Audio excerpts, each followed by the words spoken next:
Hi, my name is Rain, and welcome to the Green 10. This is a new podcast where over the next 10 weeks, I will take about 10 minutes to discuss different solutions to global warming. These solutions come from the Drawdown Project. The Drawdown Project has created a list of solutions to reverse global warming, and if you go on their website, you can read more about each item and see why they have chosen it for a solution. You can visit their website at drawdown.org. They've listed things such as reducing food waste, composting, switching to LEDs, or reducing the water you use in your home. I heard about this project through my class I'm currently taking at USF. I've just begun grad school and I'm excited to discuss these solutions throughout this semester.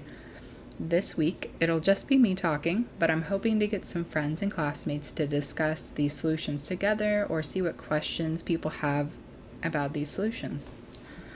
So this week, I wanted to discuss household recycling. This is one I'm really interested in because growing up, my house, we didn't recycle. I had neighbors who recycled, but we never did, and as a kid, I didn't see this as an issue. Of course, I was familiar with the process from going to school or seeing it done in public settings, but it wasn't until I moved out and went to college I began doing it on my own. So why is it so important? Why do people recycle? Why does Drawdown list it as number 55 on their list? Drawdown states that producing new products from recovered materials often saves energy, in addition to reducing resource extraction, minimizing other pollutants, and creating jobs. So it makes sense to recycle. You already have the material, and it seems silly to toss it when you can be saving energy and resources. Drawdown also says that with about 50% of recycled materials coming from households, if the average worldwide recycling rate increases to 65% of total recyclable waste, household recycling could avoid 2.8 gigatons of carbon dioxide emissions by 2050. But of course, there are issues and challenges that come with recycling. Some challenges I've personally experienced are having access to recycling, knowing what to recycle, and contamination. Like I mentioned earlier, I only started to recycle once I went off to college.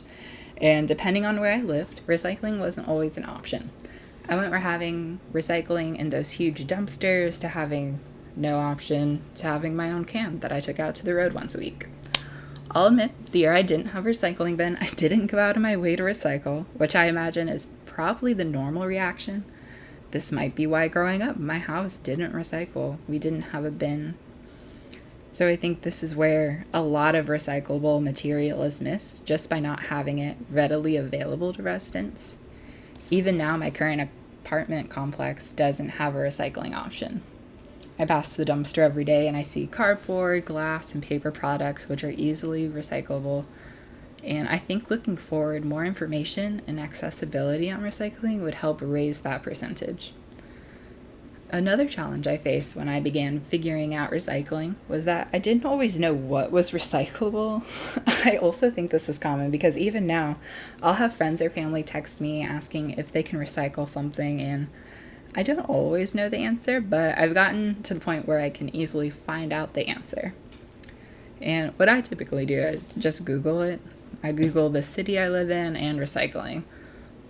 I'll do it now so you can see how long it takes to find out what is recyclable where you live, because it does change based on location. So I'm going to pull up a new tab. Let's see. I'm going to type in google.com. And I live in Tampa, so I'm going to type in Tampa recycling. I did spell recycling wrong, but Google knows what I'm saying. So the first link is residential recycling, City of Tampa. So I'm going to click on that, and perfect. Their website is very neatly laid out so you can see big letters, residential recycling. It has a list of why you should recycle, preparation for your recycling, what items you can recycle, as well as everyday items that cannot be recycled. So let's take a look at why you should recycle. The City of Tampa website lists it's good for the environment, recycling conserves energy, it saves the earth and resources for future generations, it's the right thing to do, and it's easy to participate. Then they have their preparations for recyclables, and they do want you to rinse all your containers. and to keep your recycled items loose and not bagged, which is important because I believe last year I had a roommate who she would bag up our recycling, and I just had to tell her, I was like, oh, plastic bags aren't recyclable, so if you bag it, it'll contaminate the system, so just keep them loose. Everything's been washed. There's no need to bag it up.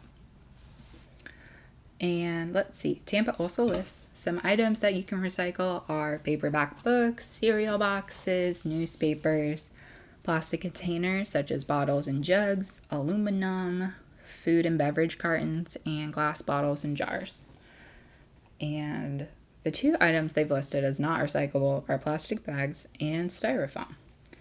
So this is a really cool website, very straight to the point, and I think I've seen on Tallahassee's website, I know they have a PDF that has images on it, so you can either post it next to your recycling bin so everybody in your house can kind of see these items are good, avoid these items. The cities make it really easy to like get that information out and make sure people are properly recycling. So let us continue. So as I mentioned, they want the items loose and not in plastic bags because that can lead to contamination, which is when you recycle items that should not be in there, such as plastic bags, broken glass, styrofoam. One of the apartments I lived in, which had their huge recycling dumpster, most of the time when I brought my recycling there, I would say probably 99% of the time I saw something in there that wasn't supposed to be in there.